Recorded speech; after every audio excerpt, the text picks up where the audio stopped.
Honey Bonjour, welcome back. We'll resume the meeting back in order at 10:28 a.m. So next up on the agenda is old business. I know we're going to talk about trailer homes.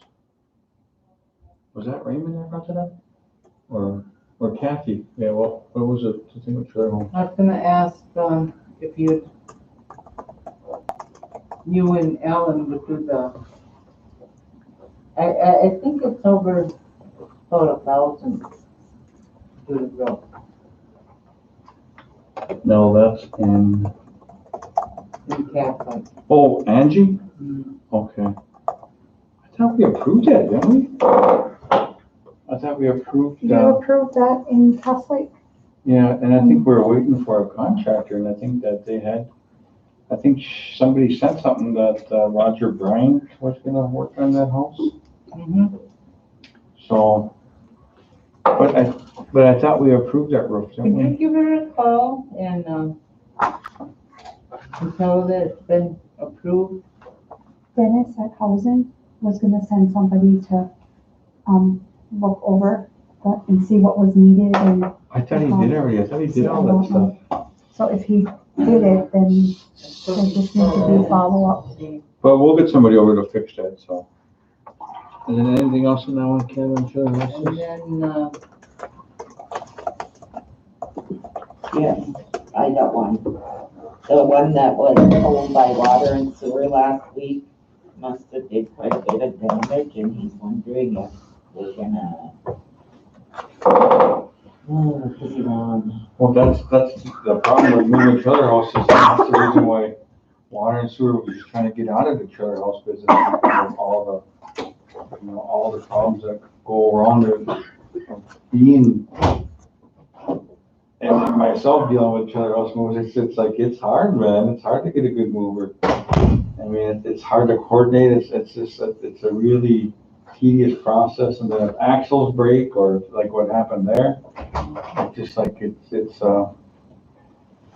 I mean, I guess we could talk to water and sewer and see what Matt says and get a report on that if there was structural damage. And I mean, there's been structural damage up at the one up on north side up that way, and I know that they opened the walls up and they didn't fix it yet. So I know that was at Deanna's trailer house that needed to get looked at too, to see what we could help to fix that, or how can we repair that. So also,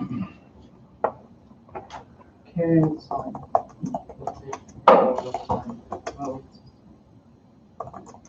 Anyway, that must have broke. And it was its own, or he borrowed it or something. And there's a thing going on between the two of them. Water and sewer broke it. It's their responsibility, and he said, well, it's homemade and it's your responsibility. Going back and forth. and that's what, I guess when it gets into us being the trailer house movers, it's like we're kind of setting ourselves up for failure. I mean, I know these guys are busy, Matt's crew's out there doing water and sewer, putting wells and then sewer systems, and they pull up the job to move trailer houses, which, I mean, we should find a reliable trailer house mover and contract with them to try to have them do our work for us, because he has the insurance, he has all the equipment, the professional equipment to go to move these trailer houses. So I agree, because that is such a big need for our people, because they can find like free trailers and then they have no needs to move them.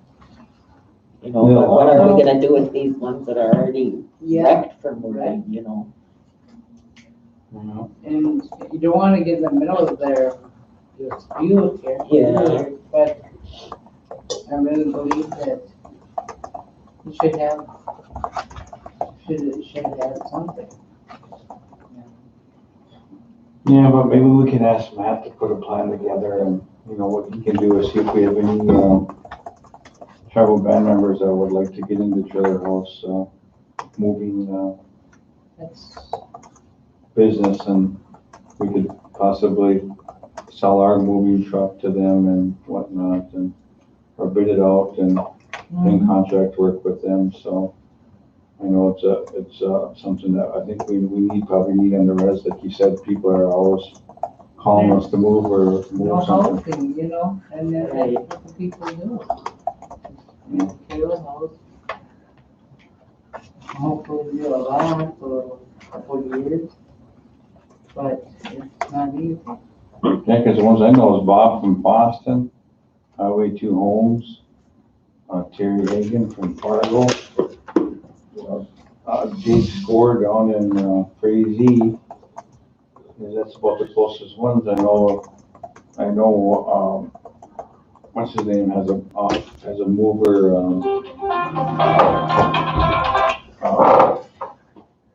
Gosh, Dodd. Matt Dodd has a trailer house moving truck It's too. good down here, isn't it? He's out east, Yeah. southeast of town, east of Is Richmond. that young man? Yeah, he has a truck. So. Well, I've seen Justin Little is able to do it too, but I don't know if he has a truck and how much his insurance is. Yeah, a lot of it is like type of with permits and Yeah. to move them, and that's why in the res that we have our truck, and I know the first question is on the res because we could probably do away with some of those regulations that are put on our truck and our movers, but then like it says when we hook up and pull it, and if we damage something, then we're automatically responsible for something that's pretty old, you know. So then we're all of a sudden they're coming to us for the fix.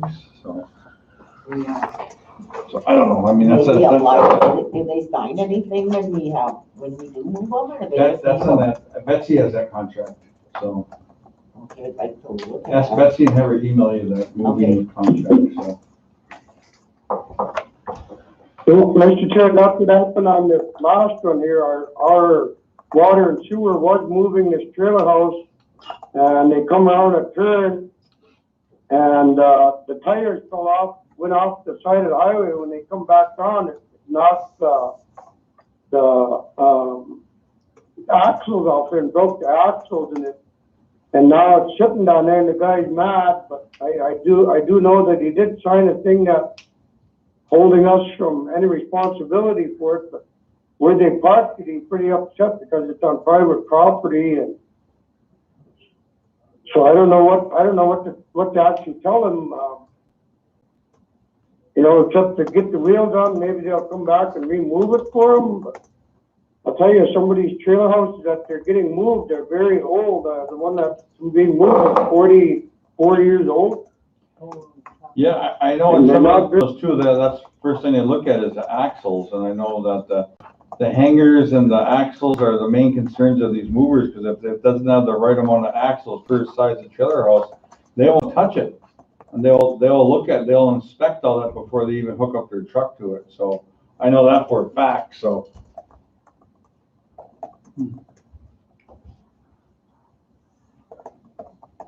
But we'll get some information from Matt on that. Okay. So, okay. And then I know next up is Boys and Girls Clubs. I know we had a little discussion earlier before the meeting about it, and I'm not sure if Dana or Ron are available to come in or Terry Darko or anybody here that wants to bring up on.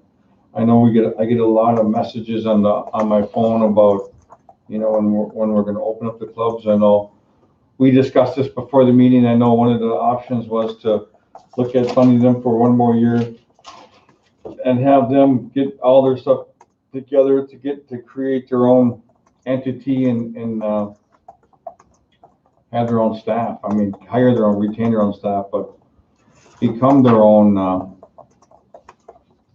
Hello, Chairman. I have a little bit of an update. Also, Dana is available if you'd like me to go and get her to come down. Yeah, I would have her come in. Okay, thank you.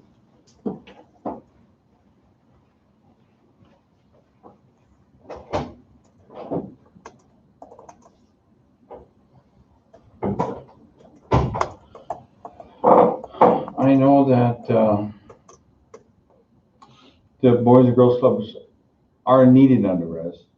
I know our kids need to get out there. I know Ray had a big concern with, our older kids and not doing enough activities, after school or in the evening, and they get into mischief, but I think that these are kind of, needed programs around the res, and I know that, even like pertaining to even our fitness centers being closed still, and, I know that as us, we have to be mobile, and I know that we have to keep our kids busy and give them the education and what these clubs do, and build a lot of good traits in them. So that's what I know that we need that. So I know I went and checked out, Monoman's one time, and it was an awful building. But there is this woman there that's trying to take care of, feed those kids, 68 of them. And I thought, wow, by yourself, that was horrible. And I thought, well, is there some way that we can help? Get more employees or get, that was a terrible place. It was on the and I think we can revisit this too again. I think when we get asked Miss Terry Darkle to come in to give us her recommendations and, what clubs, and, get a budget for us, and, I know we're coming to an end of our fiscal year here, so I know that we talked about, creating something for them and getting help for them to, create their own, 501c3, but, us as council, we're here to support our Boys and Girls Clubs too, so. It's not like we're just trying to get rid of them, it's just like we're trying to, do what's best for all of us, so. Well, that's what it sounds like we're doing, Mr. Chair, because Dana has already asked some of the Boys and Girls Clubs to clean their offices out, and they're pretty upset about that, and there is a lot of people complaining that, they can build a damn $38 million clinic, but they can't even keep our Boys and Girls Club going.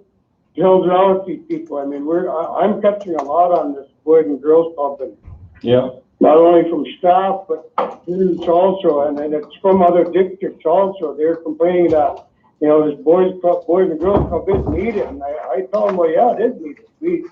We do need that, and so I think there's some way we got to get it going until, like you said, for at least 1 year. If we can fund it for 1 more year, then go to a 501c. I think that would be the best thing.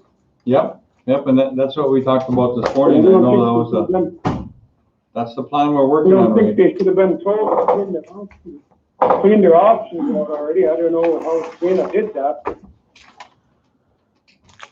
May I ask what was stated? This is Dana. Dana's in here now, Ray, so. I'm just saying, some of the employees were told to clean their offices out by you. No, I had one conversation with our assistant CFO and let him know that we were told by finance that anybody that was not currently brought back, that was paid out of general funds, would not be coming back. And so that we were trying to work out what to do with Boys and Girls Club. So if he took it that he is supposed to clean out his office, that is not true. We did talk about the possibility that, and because we were told this, is that there would not be funds available for Boys and Girls Club at all for next year. And I've since discussed that with the chairman. I let him know what I was told, and I'm still waiting to hear back on that. Well, I think in the room, all the councils at the table now, and we all know we're all getting the messages. We're all kind of catching some heat over this, and we all know that some of the clubs have to be open. And so I guess what we're requesting is our budgets. Of course, we're coming up to the end of this fiscal year, so we want to know for next year is what can we budget, and how much, through the. And I know you're working along with the EOC. is that we just want to see what we can open and what it's gonna cost us, and I think that'll be enough for us to approve that, you know, and bring in Terry or what her suggestions are. You know, of course, we need the Boys and Girls are gonna need help with legal for a 501c3, and we have all the tools that we can to help them, assist them with that, so. Yeah, moving forward. Well, I've already asked Terry to put together budgets for each club, bare bones, and I think Lori shared this with you because I told her, so that we could see where we can open safely based upon EOC and outbreaks, which facilities have enough room, what we would do if we have to limit club participation, if it's going to be virtual only or virtual for some, and so she's working on all of those budgets. She got a template from Don Delby. She's also met with Pat Butler and to determine whether or not, and that was as per your directive, to find out if health could pick up any part of the youth programs or create a youth division, that type of thing. And what they're saying right now is that they can partner on short-term projects, similar as they did to Summer Survivor and some other things, but not long-term and not to cover staff. We've also met with Kelly Concho Hayes, who is their regional representative for National Boys and Girls Club, and we discussed different types of 501c3s. And we're having another meeting at 1 today. But there are standalone 501c3s where the tribe does not take any part in it. But she said that takes about 2 years to get started. There's a tribally owned one, which would mean that the tribe would have more control and appoint the board. Usually she said they appoint 2 tribal council members to the board so that they have a say and the council knows what's going on. But there are 5 different options that she talked about, including the way it used to be run, whereas it was funded primarily by the RBC, but there was a standalone board, so there was that lack of control. And so it would be up to you to decide, of course, which way you wanted to go, but we would pursue that. And it will take time, you're right. So if we could, we would love to open, even if it's 1 or 2 at the sites that are most needed, if we could have funds for that to get started, and then just, because COVID is such a fluid situation, we don't know where we'll be. She also talked about working with some of the schools where the elementary kids, because it's basically ages 6 through 12, 5 through 12, but they can take if they're doing hybrid. So if those, and that changes, right? But if they're in school for 3 days a week, where do they go those other 2 days? So they talked about being open in those communities those days in case those families need to work. They've met with Wabin schools to, because Wabin wants to partner with them, and Wabin will actually provide space within the school, but they're asking for 2 Boys and Girls Club staff, and then some money for some supplies. But they would be actually able to still be Boys and Girls Club, but be in the school. And again, it's to support their COVID calendar, you know, the way it's shifting. So we've been working on a few different things. So I guess. Just need to know we have money. Well, I mean, and that's what we're asking you and Terry is like, we need some information, we need budgets, we need, you know, where the areas that are targeted. I know Rice Lake is one of them, Data Wash, Monoman, Wabin. So we want to know what clubs are going to be, you know, going to be open for our kids too. So can you have that for us next week? Sure, or even before, we can get you the information so you can review it. Yes, that'd be great if you can email to Lori and she can distribute to all of us, so. Yeah, and she met with Ed for EOC as she was developing her plans already. So we've been working on it. Part of the situation with Monoman, for those of you out there from that area, is not having a site yet. That's going to be some time. What about the school? The school is the She school has reaching? talked to Jeff Bezick. Jeff wanted to have 2 weeks, to see how the opening of school went, to see where they're at, to see what would be available to partner with the clubs. All right, how's council feel about that? I mean, you guys okay with that and not? There's a lot to- So get us some information then? Yeah. Okay, that'd be good. Okay, Thank you, Dan. yeah, you're welcome. See ya. And then also, we're probably gonna have to call you back in an executive session, so, I'll be here. okay, thank you.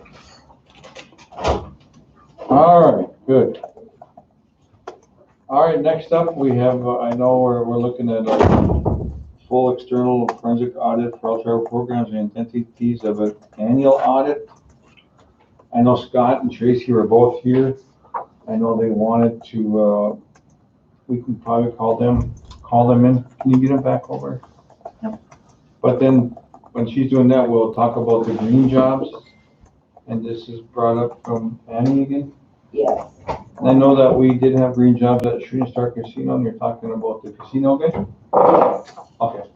Yeah, I'd like to see them brought back, Mr. Chairman, because it did put a hardship on a lot of our families. And, I mean, we just approved medical marijuana, you know, and for the fact of the matter, my position on marijuana is, it's medicine. So I have no problem with these green positions being brought back. Okay. Yeah, and I'm thinking if we do it, during the, do you want information from Scott and how many employees or how many, when we had it before, when it was enacted before, do you want statistics from that? Or do you just want to make a motion to bring back the green jobs now and implement it into the policy again? Their previous policy, or do you want like a modified policy? Good question. Like, what do you mean modified? But I don't know. I mean, these are things, I guess, what today's workforce, is there something out there where we missed last time? Do we even have to, my question is, now I know some jobs, you have to, Safety sensitive, yeah. right. Yep. But do we even have to look at marijuana positives for some jobs? Well, like example, you can order the testing materials, not even THC, not even on the testing, what do they call it, the like parameters, testing parameters or whatever it's not even on it. They just, you can buy it now, because in the past it was really expensive to take the THC, but now there's a lot of companies that make that now, which is kind of just comparable to what we use today. So I mean, it's pretty simple, but I think maybe what, because I'm for it too, but I'm just saying is like, you want to pass it today with looking at the provisions or something that we might have to modify in the near future with that policy? Yeah, we can go that way, because I want to really look at it and see, if they, We could pass a motion to assess for the re-implementation of the policy. That way because I know the concern that Scott brought up was something to do with the insurance. If somebody gets hurt and they get tested and that comes up, they may not be eligible for unemployment. So there may be. So there might be some legalities there, but we can bring this back next week to pass it. Yeah. But I'm just saying that we could do a motion to review it and then Assess it and then bring it back and then we'll enact it probably within maybe the October 1st or their something. new fiscal year, okay, yeah. I'd be in favor of that. Would you like to do that then? yeah. Okay, we'll do a motion to access and also review the green job positions at Shooting Star Casino and enact it on October 1, because I know it's gonna take their human resources to get things in line in order to test. So we could do the motion starting October 1st, 2020. Motion by Annie, second by Kathy, all in favor? Alright. Also, when we were talking about casino, there's some people that they're not bringing back, and there's only 2 of them. Motion carries. Okay, And how about, no, you're talking about what, okay. they weren't picked up again. Well, I And know, it's been we're- 8, 9 years. I know, they but- had that position. but we just went into phase 3. They're bringing back like 10 jobs in maintenance, mechanical, they're starting to migrate them back now. Cause we just remember, we just turned all our But machines on here, like, We got a letter stating they're not gonna. I never seen that yet. But we'll look at it. Because I believe 8 years, we should be on it. Because we never changed that in our policies, remember, even though they're laid off, we said that they would never, ever be like, Right, that's what I was wondering. but we'll look into that and have it back next week. Okay, thank you. 11.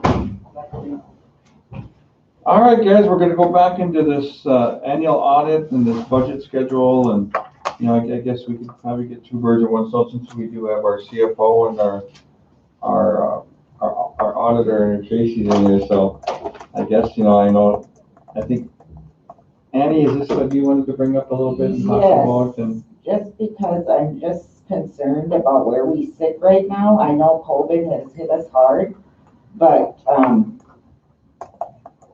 I don't know if it should have hit us that hard. And I just want to know, you know, where is this money where has it been spent? And in all programs, I just don't mean here, but, you know, across the board. Are you questioning the COVID money we got? No, I'm questioning all the money. Okay. So that's, you know, something I want done, a lot of our members want done. And as you know, I was elected by the members, I stay in contact with them constantly, and that's one thing that they want to see done is a complete audit. By someone outside that has no connection to you or anybody else that's sitting at this table. Okay, so every year we have an independent outside audit done. Who does it? Currently, it's called a company out of Grand Forks called Brady Marts. And they are contracted because we have to have an independent audit. We have to have what's called a single audit, and that relates to all the grants that we get. And it's a federal requirement that we have that audit done. And it's submitted to the federal government. And in addition to that, we do a financial audit that includes all of the organization besides the grants. And included in our audit is added in the tribal college audit, the Shooting Star audit, the housing audit, and the White Earth Enterprises audit. They all have independent audits as well. And all of those roll up in our final audited report. And this Brady Marts does not. Yes. For how many years have he been doing them for us then? Okay, so Brady Marts is the name of the company. Okay, They probably have 100 to 200 employees, so they're a large firm. This is year 5. I think this is year 5 that they've done it. Prior to that, there was a company in Fargo called I. Bailey that did it for 3 years. Prior to those 3 years, Brady Marts has done it. So since I've been here since 2008, it's been one of those 2 different companies. well, I'd still like to see one done. I don't know much about these 2 at all, but, you know, it's something that has to be done. And I would like it to be independent. I don't know how you are with Brady Marts or I. Bailey or whatever, but it's gotta be someone that don't know us at all and just somebody that's reliable, trustable, Well, that we can, they are all certified public accountants, and part of their ethics is to be independent so that the owners or the people in the company cannot financially or sway their decisions or things of that nature, because it's part of their code of ethics to be honest and trustworthy and provide accurate information, and and how do you verify that? They comply with part of the AICPA that companies come in and audit their work that they audited, so that they know that we're just not paying them off to write what we want to write. So somebody else comes in and reviews their case files and audits them as well. So whether we had Brady Martz or we had Eide Bailey or any other public accounting firm that is qualified to do governmental audits, tribal audits, they're all going to follow that same standard.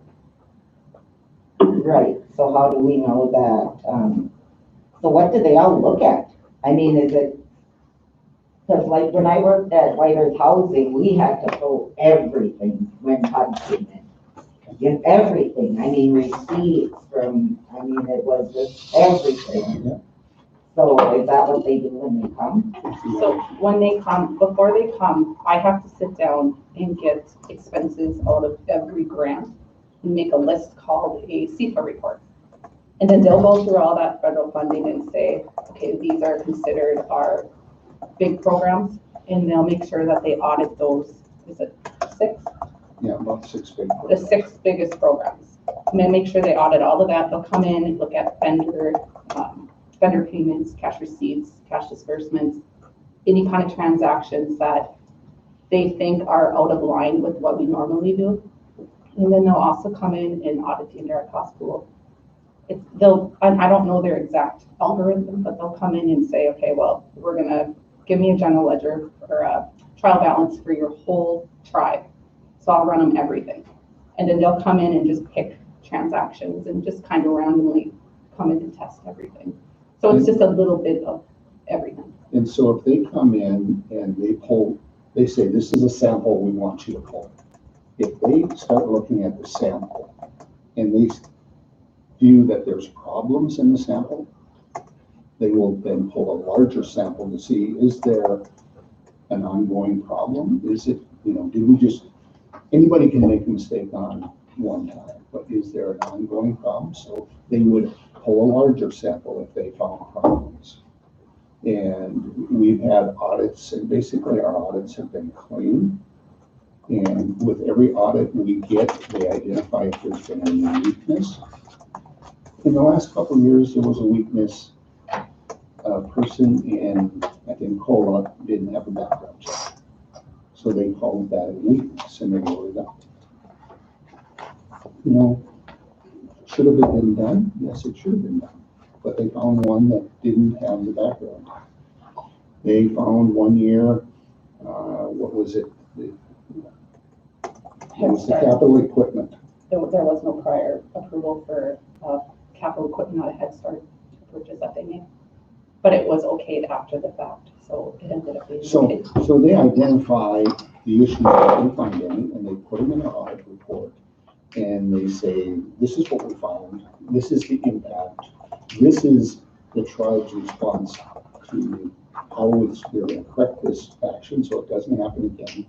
And those are in those reports as well. Some places have, what we have had always is what's called a clean, unqualified opinion, meaning that they feel that based upon their investigation, that our information is presented fairly, our expenditures are spent the way the laws say they could be spent, and we have had clean audits all the time. Not all companies get clean audits because if they do problems, they're going to be found and they will be reported, on that company's financial statement. And there's certain, if you have certain problems, you'll be called a high-risk audit client. And that's an alert to the grantors that something's going on with this company, and you either got to clean your act up or we're not going to give you grant money.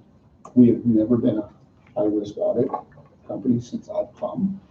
So our people in the fields that work with the grants, people in finance department that report the accounting work have worked well and have avoided those things. And if you take interest, if you're a new person and you go to work in a department and you're responsible for grants, maybe you already know about grants, or we're gonna have to teach you, so it's not like running a lot of other businesses.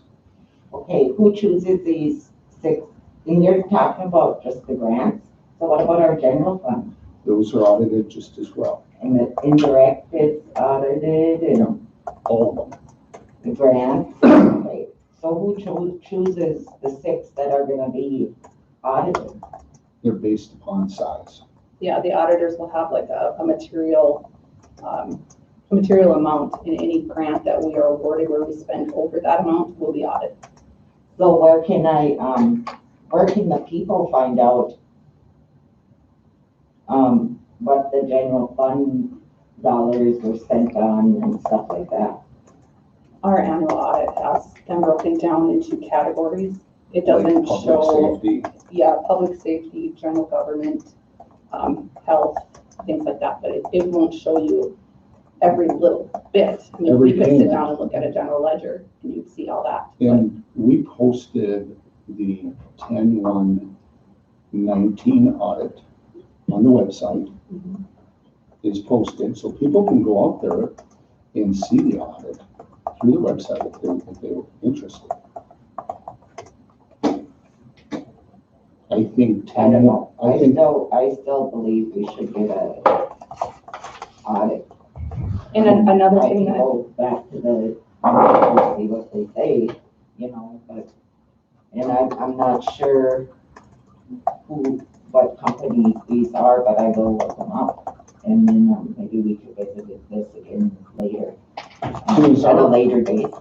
Yeah, and Tracy and Scott are at your phone, you can call them up, and Tracy, and probably Tracy has probably more time than Scott does, because Scott's working on other things, but Tracy would be glad our to sit annual down. audit for our CEQA and our audit is what's the fee about? about between $40,000 and $45,000 is our annual audit.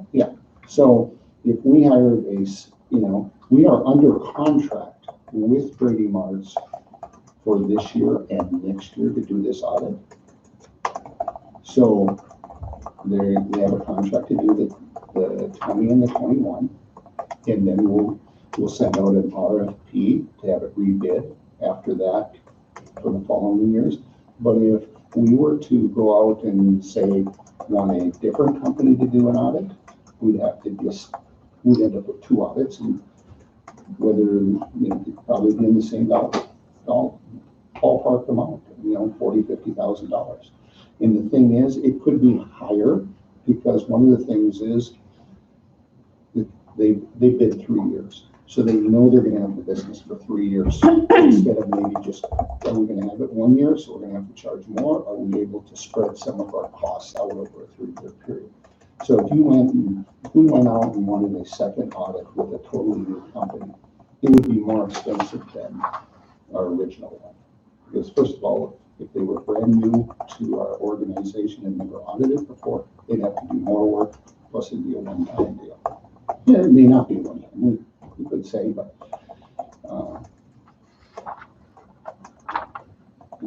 I'm not sure what the value of a second audit is.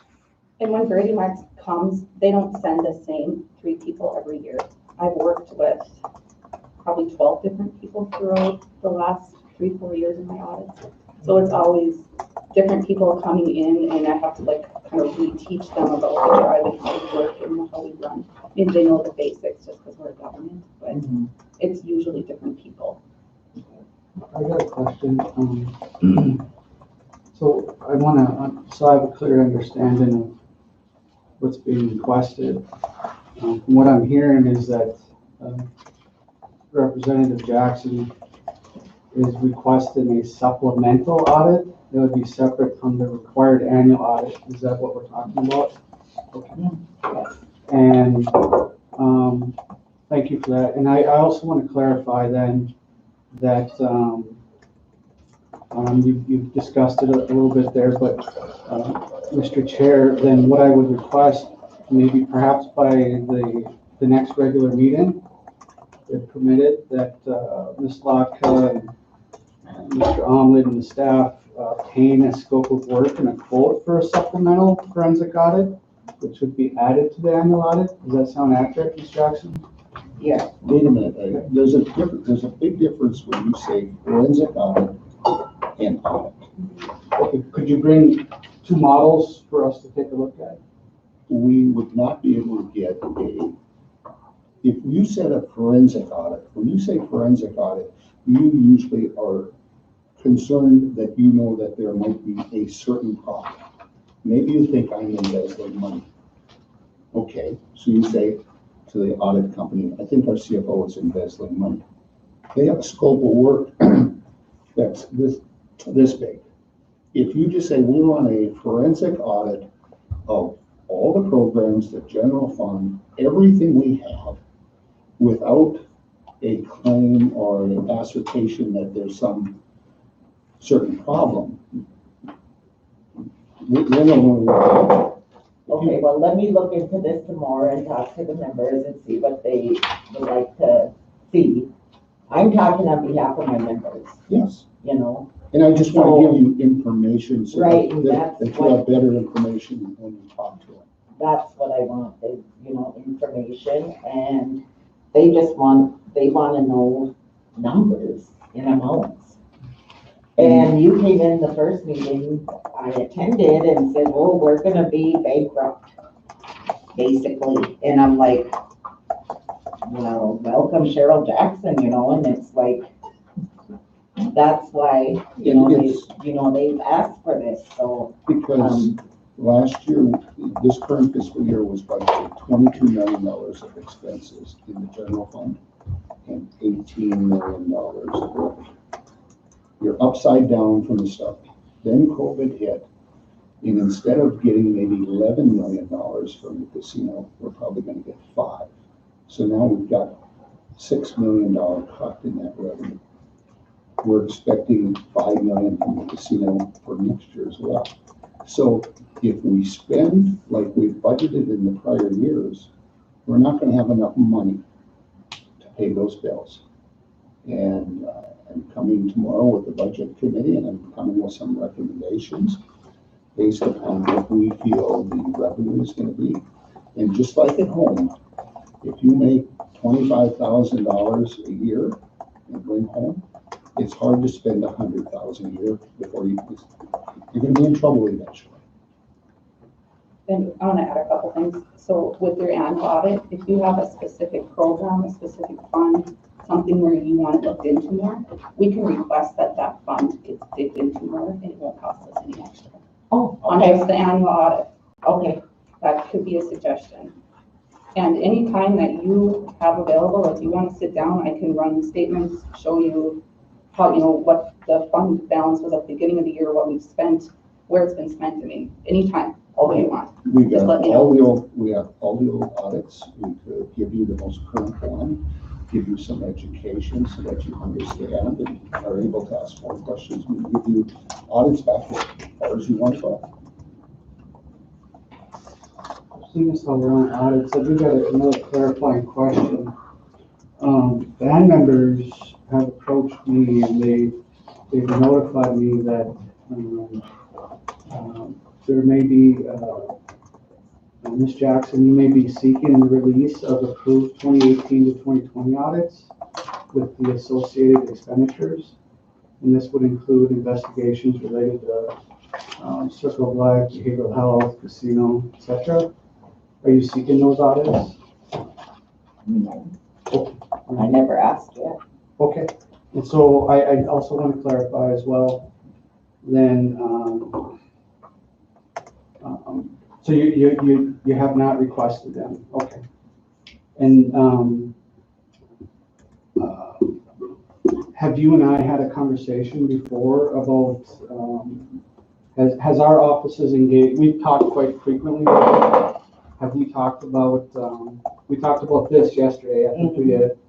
At any time before yesterday or today, has the staff not provided you what you've been requesting? I didn't get it for a little bit, then I got it after I made a post, so. Okay, what did you request? I requested the amount spent on your investigation. Okay, and did you make that request to me? I made it to Scott and I CC'd my, Okay, so I was not notified of that request.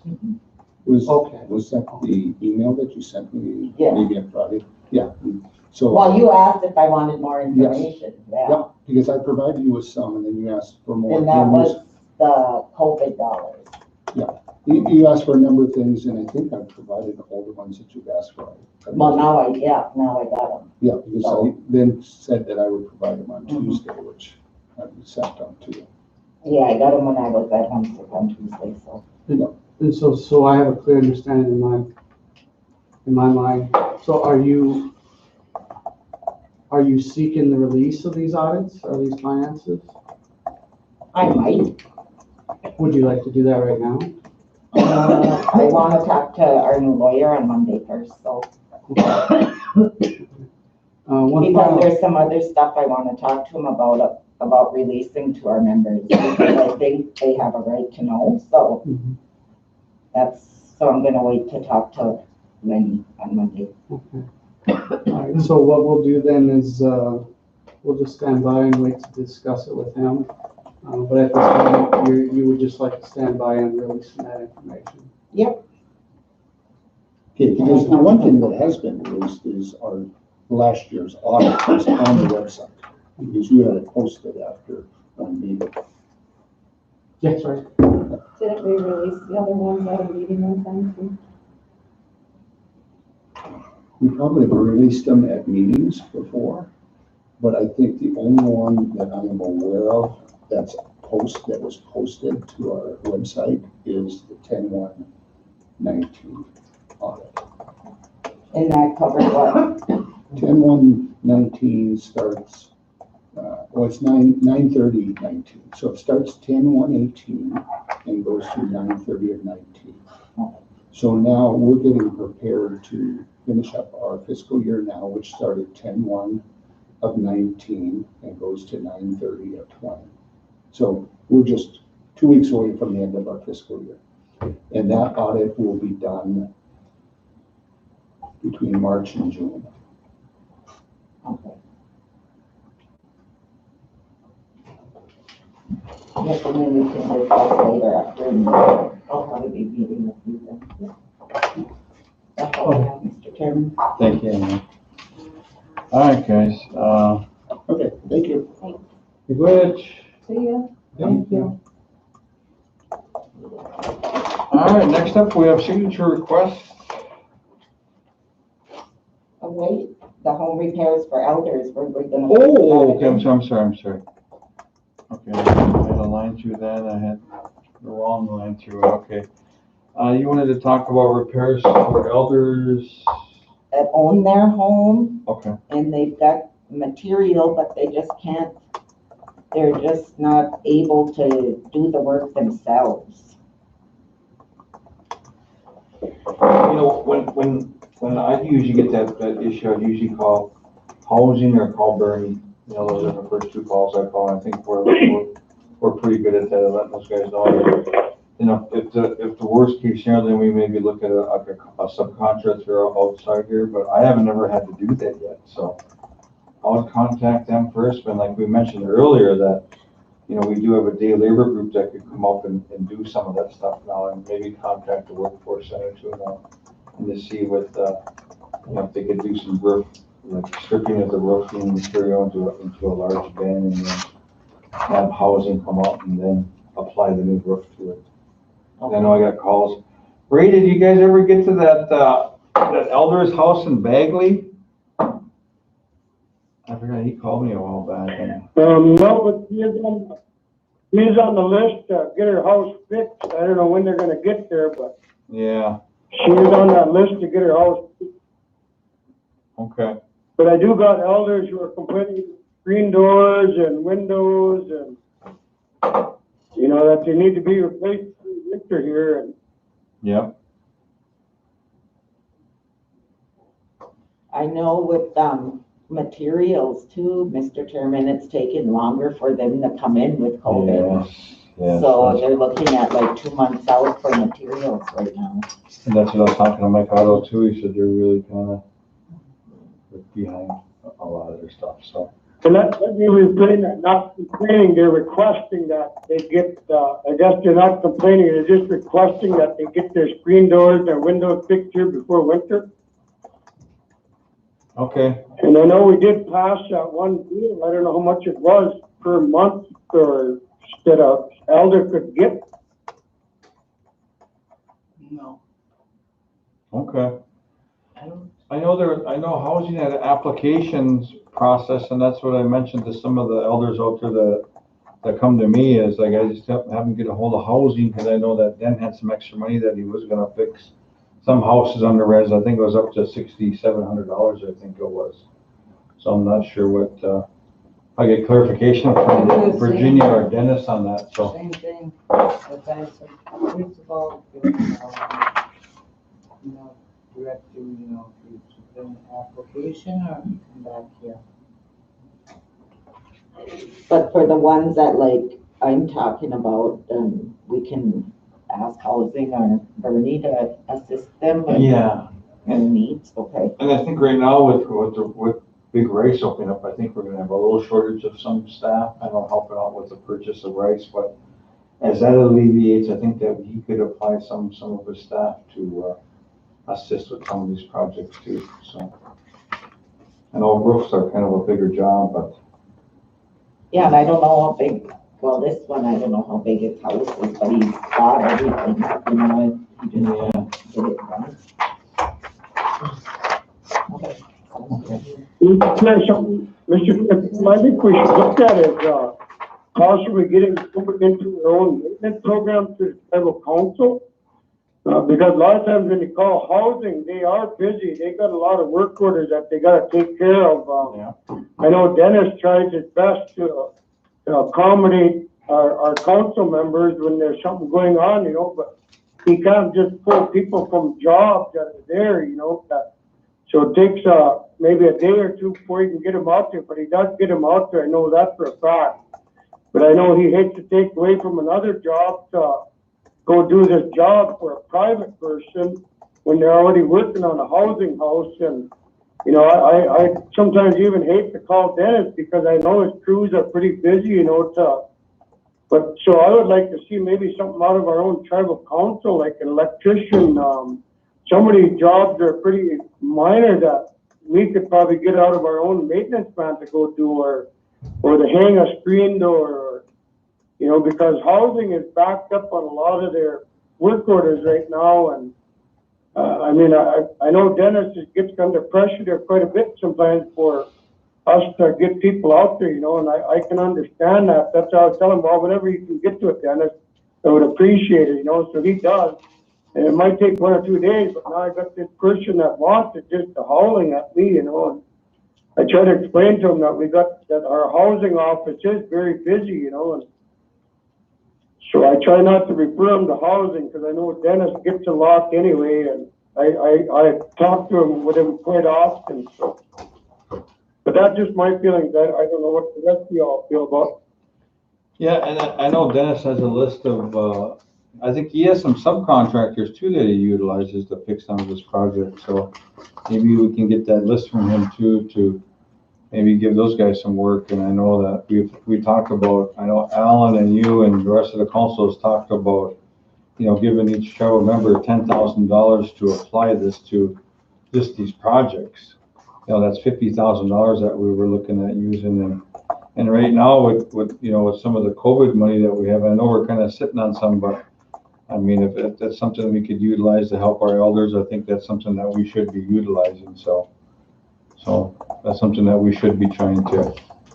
So it'd be nice to get a list of contractors who we can use to utilize to fix roofs and fix doors and fix stuff. And, and when in our budget meeting tomorrow, we'll probably get more information on how much, where our funds are sitting at and what we can and can't use, and what, how can we apply this to strengthen our elders program. So thanks, Ray.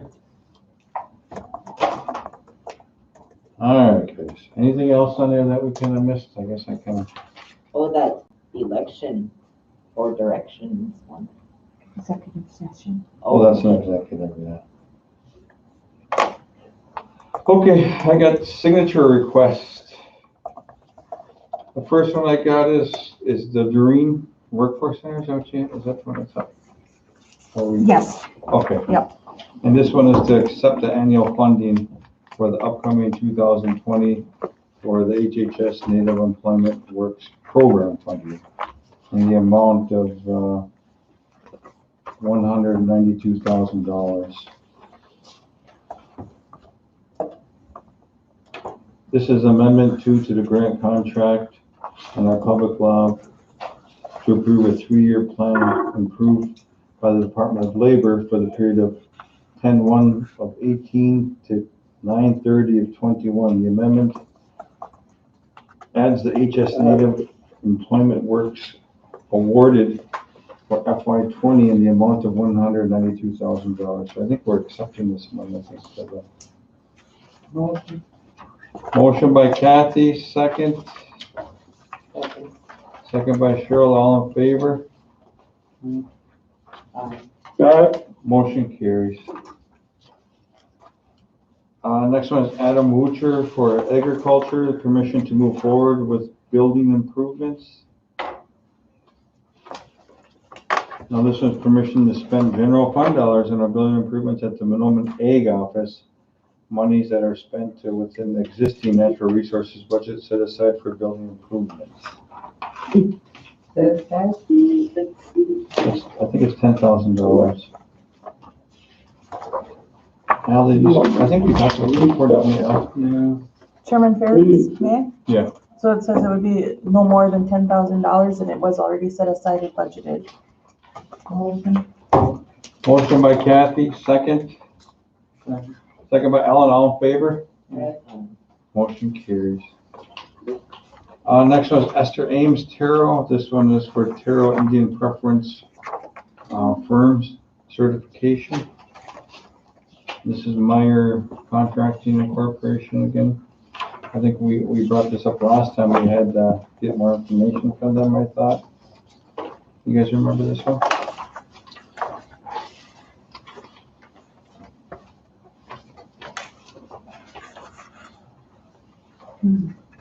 Motion. I think you had questions, didn't you, Al, on this one?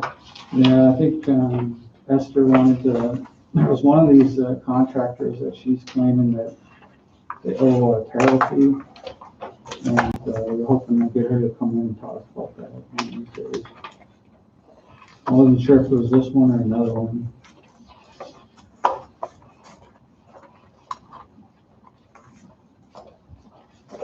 Yeah, this one's out of Paul Meyer of Pine Point of Pongsford, so he's a band member.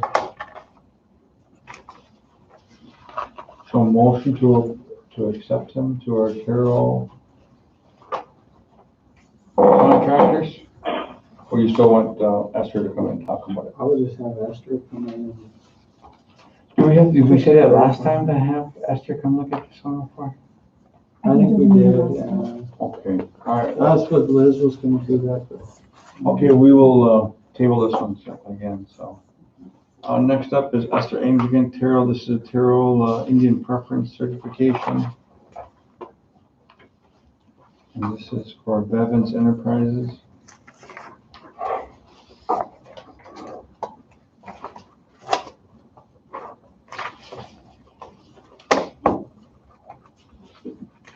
He must do drywall, framing, taping, painting, texturing.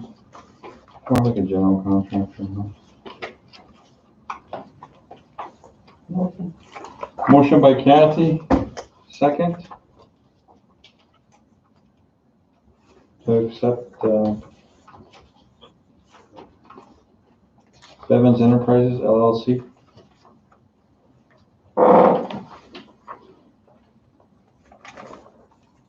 Be part of the tarot as one of our contractors to bid on jobs.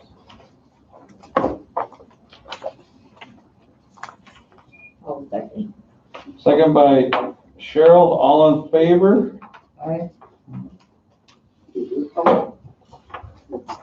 Aye. Okay. Okay, motion carries. I couldn't hear you. So. All right, next up is behavioral health. This is ASLIS customer agreement. This is on some software, I do believe.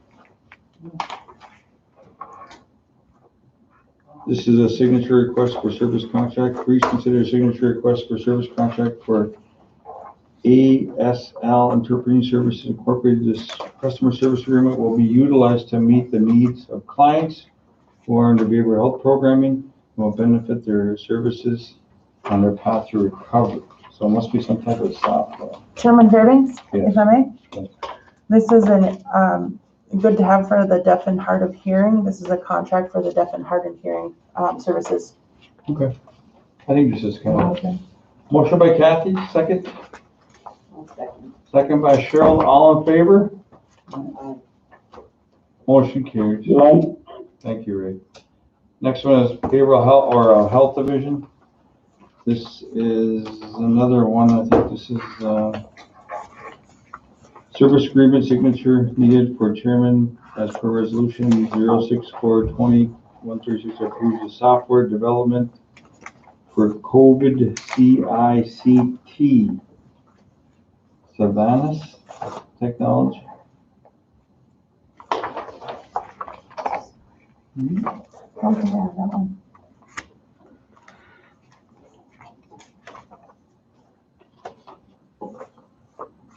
No, and this has already been approved back in August 27th, but GLI, is that kind of? Good health, is that what you're looking? no, it's still Savannah's Technologies. Can we be fair? Chairman, if I may? Yeah. This is Pat Butler Health. This is an agreement and a statement of work. There's no concerns. It helps tackle COVID matters beneficial to tribe and community. Approve, okay to sign. Statement of their works and an agreement with the services that they provide. Well, we approved it back in August, and you know what she wanted on that? Marion? Looks like they have the contract itself now that is coming through. But we approved it in August, so. Yep, and she attached the resolution. So the contract itself looks like she's sending through now. Okay, so, Mhm. so do we need a motion again on this? Wait, The which, contract, right? Chairman Fairbanks, they need your signature because it's a service agreement. Okay. Motion for me to sign the service agreement. Second? Do we need a motion on that, Maria? They're sending it. Okay. Second by Al, all in favor? Motion carries. What?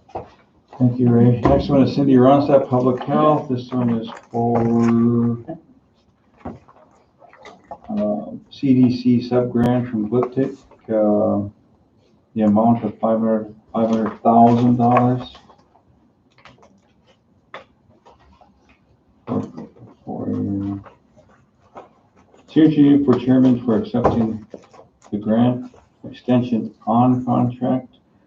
Need signature progress reporting until 2/28 of 2021. It passes through from the CDC. The total grant is $500,000.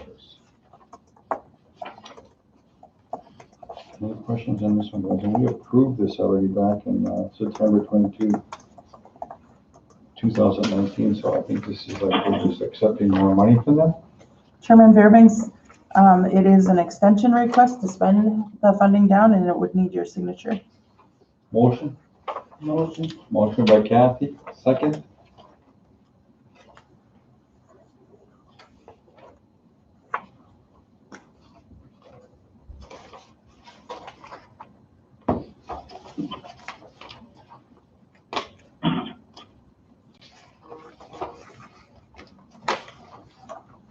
We approved it back in 19. What is this again?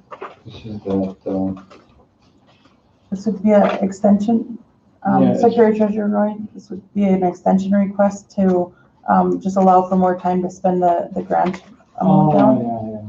Motion. second by Alan, all in favor? Right. Motion carried. All right, Lisa MacArthur, Contract Grant Administrator. This resolution provide application for Otto Bremer Foundation for the grant to assist in remodel facility in Monoman for the Boys and Girls Club. The grant request is $300,000. So this is a grant request for the B&G in Monoman. So what do you guys think? Oh, we should just add this to the discussion now. How's that sound? Should we just put it on the thing for tomorrow for the budget meeting? Yeah. Okay, thank you. Lisa MacArthur, Finance, Contracting, Nato Child Care. I think we approved this already.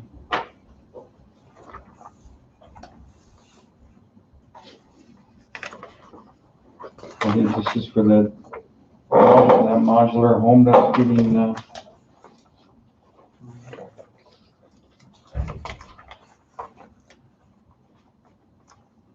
Chairman Fairbanks? Yes. This is the Head Start Anna Shepherd request, correct? Yeah. It's to approve a mini grant for protective, equipment and gear in the amount of, $2,000. Motion. motion by Kathy, second. No, Something different? this is Lisa MacArthur. Yeah, this. And then this is Anna Shepherd. Yeah, So, this one is This for, is the Nato Child Care it goes this, facility that they're building for $54,200. And they do have a resolution in the back. Oh, Of they're their just awarding the contractors. contracts to the specific contractor. yeah, We've for- already approved the project, haven't we? yeah. So motion was by Kathy, second by Alan, all in favor? Motion carries. And your last one should be Anna Shepherd. Oh, okay. Where's that? Oh, she must have. Is a grant for $2,000. It's a mini grant for National Indian Health Board for National COVID-19 response, approval of the principal investigator of the Whiter Head Start programs to conduct and administer the grant in compliance with approved budget, allowing for modifications throughout the grant year. Policy Council, okay. Motion? I haven't seen it. Oh, yes. I think we are. It's for a mini grant for $2,000. No, that when you're talking about the mini Yeah, grant. yep. She must be doing some type of assessment or something. Oh, masks and thermometers.